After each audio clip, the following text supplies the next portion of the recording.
Assalamualaikum warahmatullahi wabarakatuh. Kami dari kelompok 9 mata kuliah Desain Bahan Ajar Matematika ingin mempresentasikan artikel ilmiah atau artikel penelitian kami yang berjudul Pengembangan Google Sites berbantuan software GeoGebra pada materi bangun ruang terhadap hasil belajar siswa. Sebelumnya terima kasih kepada Bapak Arif Abdul Haq selaku dosen mata kuliah Desain Bahan Ajar Matematika yang telah membimbing jalannya penelitian kali ini. Oke, kemudian perkenalkan peneliti dari artikel ini adalah yang pertama Saudari Reza Trikusdayanti dengan NIM 2008105005 dan saya pribadi Mustafa Baidillah dengan NIM 2008105018.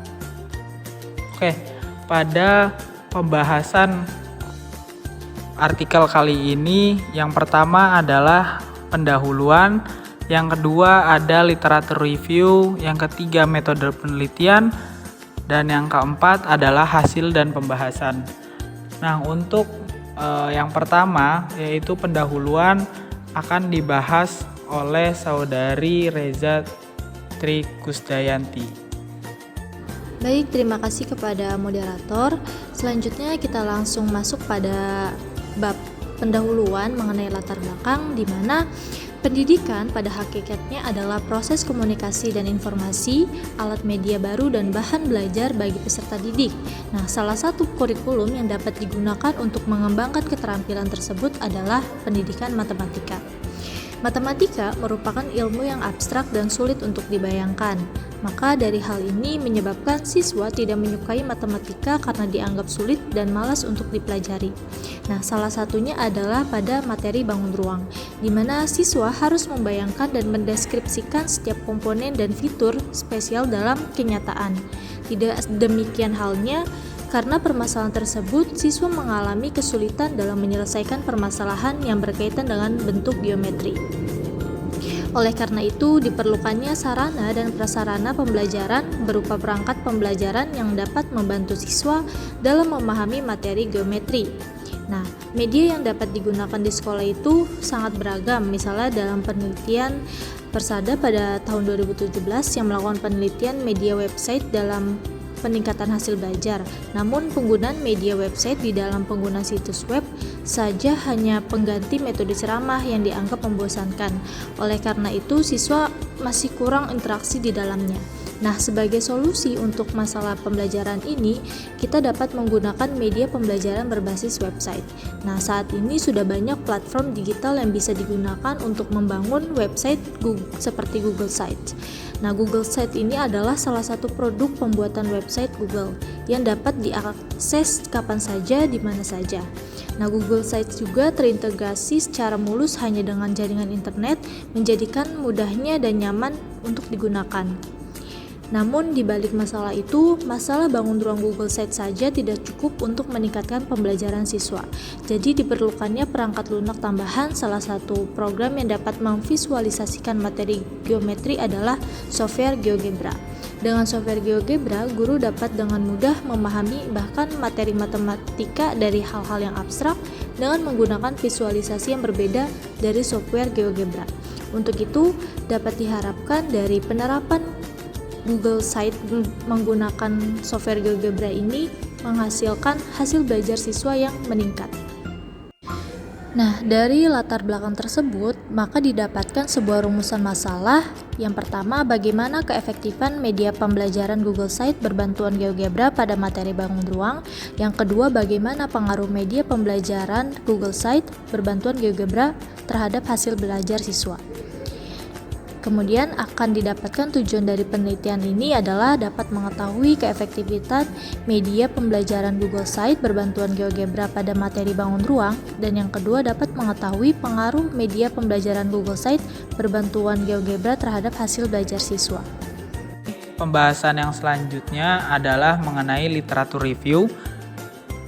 Pada penelitian kali ini, literatur review yang kita angkat ada 4. Yang pertama adalah media, yang kedua adalah GeoGebra, yang ketiga adalah Google Sites, yang keempat adalah bangun ruang.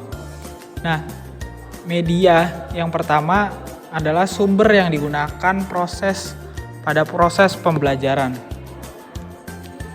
Nah, kata media ini dalam buku Masuri Tools for Teaching Mathematics tahun 2019 halaman 3 menyatakan bahwa media adalah informasi yang dapat digali dari bentuk dan saluran apapun yang digunakan.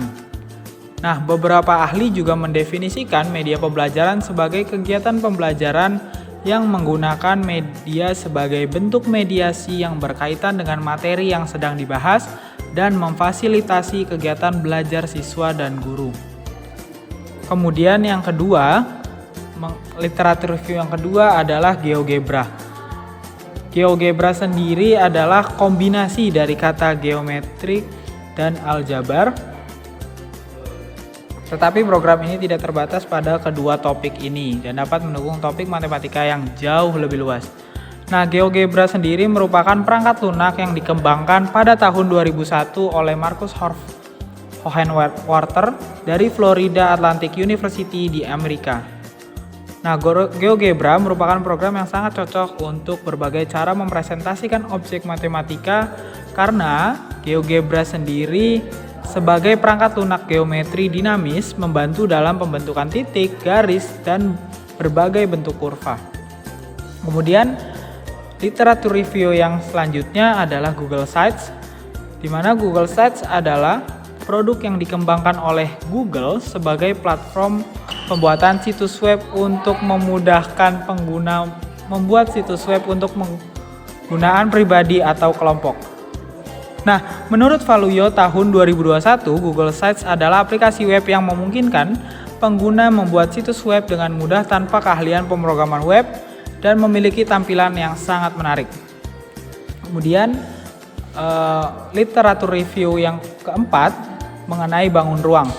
Bangun ruang adalah suatu bangun matematis yang memiliki volume atau isi maupun ruang yang dibatasi oleh banyak sisi. Sosok geometris disebut juga tiga dimensi karena bentuk bangun yang memiliki ketinggian. Bentuk geometri atau bangun ruang ini sudah menjadi materi yang sering kita temui di dalam kehidupan sehari-hari sehingga siswa tidak akan asing lagi dengan materi geometri pada bangun ruang kali ini. Yang ketiga adalah metode penelitian. Nah, pada metode penelitian kali ini, jenis penelitian yang peneliti pilih adalah penelitian dan pengembangan atau R&D, Research and Development. Nah, penelitian ini menggunakan model ADDIE atau Analyze, Design, Development, Implementation, dan Evaluation. ADDIE ini sebagai model pengembangannya. Nah, peneliti memilih model ADDIE karena model tersebut dapat digunakan sebagai pedoman untuk menjamin proses pembelajaran yang sistematis, efisien, dan efektif. Tujuan dari penelitian ini menerapkan metode penelitian dan pengembangan R&D dengan menggunakan model ADDIE, yaitu karena model ini banyak digunakan dan dapat diterapkan pada berbagai jenis penelitian pengembangan. Jadi penelitian R&D atau Research and Development adalah suatu pendekatan penelitian yang bertujuan untuk menghasilkan pengetahuan baru, inovasi atau pengembangan produk, proses atau metode baru. Nah, tadi model penelitian ADDIE yang pertama adalah Analyze. Analyze atau analisis adalah langkah pertama dalam model ADDIE adalah menganalisis kebutuhan dan tujuan pembelajaran. Nah, pada tahap ini desainer pembelajaran atau peneliti mengumpulkan informasi tentang audiens, tujuan pembelajaran, konteks serta kebutuhan dan sumber daya yang tersedia. Yang kedua, desain atau perencanaan. Setelah melakukan analisis, langkah selanjutnya adalah merancang desain pembelajaran. Yang dimana pada tahap ini, desainer atau peneliti mengembangkan struktur dan konten pembelajaran yang efektif. Hal ini meliputi penentuan strategi pembelajaran, pemilihan metode, dan media pembelajaran. Yang ketiga ada development atau pengembangan. Tahap pengembangan ini melibatkan pembuatan materi pembelajaran yang sesuai dengan desain yang telah dirancang sebelumnya. Yang keempat, implementation atau implementasi atau penerapan. Nah, setelah materi pembelajaran setelah dikembangkan, tahap implementasi ini kita mulai. Pada tahap di sini, materi pembelajaran diimplementasikan dengan mengajar kepada audiens atau peserta didik yang akan dituju. Instruktur atau fasilitator melaksanakan program pembelajaran sesuai dengan rencana yang telah ditetapkan. Yang terakhir adalah evaluation atau evaluasi. Tahap evaluasi ini sangat penting untuk mengevaluasi keefektifan program pembelajaran. Evaluasi dapat dilakukan dalam bentuk formatif dan sumatif. Evaluasi formatif dilakukan selama proses pembelajaran untuk memperbaiki dan memperbaiki program jika diperlukan. Evaluasi sumatif dilakukan setelah program selesai untuk menilai sejauh mana tujuan pembelajaran itu tercapai. Nah, model ADDIE ini menawarkan kerangka kerja yang fleksibel dan dapat diterapkan dalam berbagai konteks pembelajaran. Dengan mengikuti langkah-langkah dalam model ini, peneliti pembelajaran dapat merancang dan mengembangkan program pembelajaran yang efektif dan sesuai dengan kebutuhan peserta didik. Kita masuk pada hasil dan pembahasan, di mana dalam penelitian ini sebuah produk media belajar berbasis web telah berhasil dihasilkan melalui penggunaan Google Sites dan didukung oleh GeoGebra untuk mempelajari materi bangun ruang. Nah, adapun tahapan proses penelitian dan pengembangan yang telah dilakukan, di mana tahap pertama itu adalah melakukan analisis, di mana analisis kondisi dan situasi di sekolah melalui kunjungan pribadi ke sekolah Al-Hidayah Gupi, di mana analisis ini untuk bertujuan memperoleh pemahaman tentang kondisi dan situasi dalam proses pembelajaran. Nah, hasil yang diperoleh menunjukkan bahwa suasana pembelajaran di kelas mendukung penggunaan perangkat pembelajaran online. Untuk lebih memahami siswa MTS Al-Hidayah Gupi Kota Cirebon dalam konteks pembelajaran matematika dengan menggunakan perangkat pembelajaran berbasis web, di mana Google Sites dengan dukungan GeoGebra, maka dilakukannya sebuah analisis karakteristik siswa.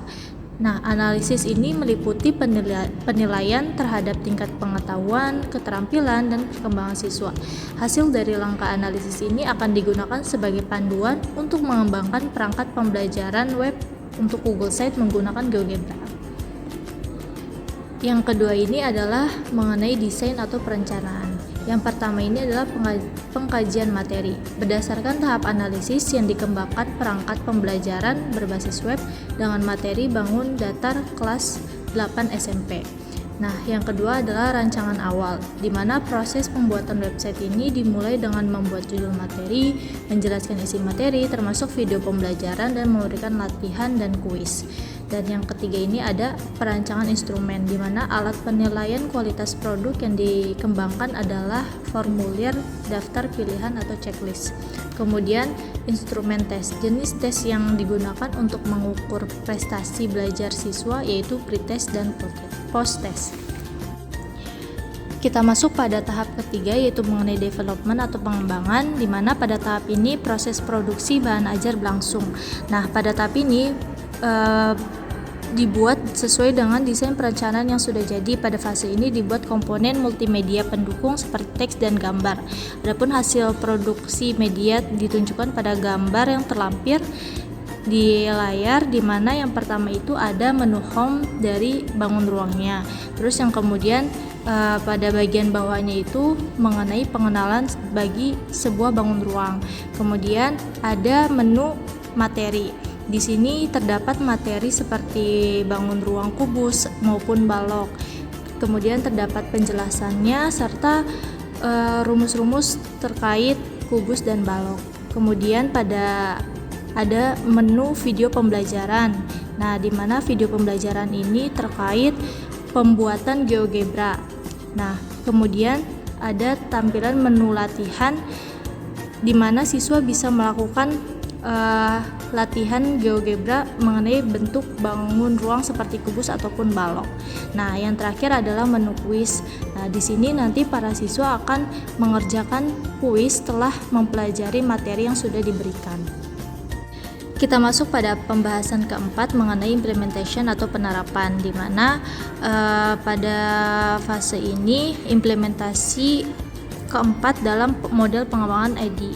Nah, di sini kita yang pertama adalah validasi produk. Nah, validasi produk ini bertujuan untuk mengumpulkan pendapat para ahli, termasuk ahli di bidang bahan dan media, informasi dan saran dari reviewer tentang kekurangan dan kelemahan produk digunakan sebagai rekomendasi untuk memperbaiki situs agar dapat digunakan.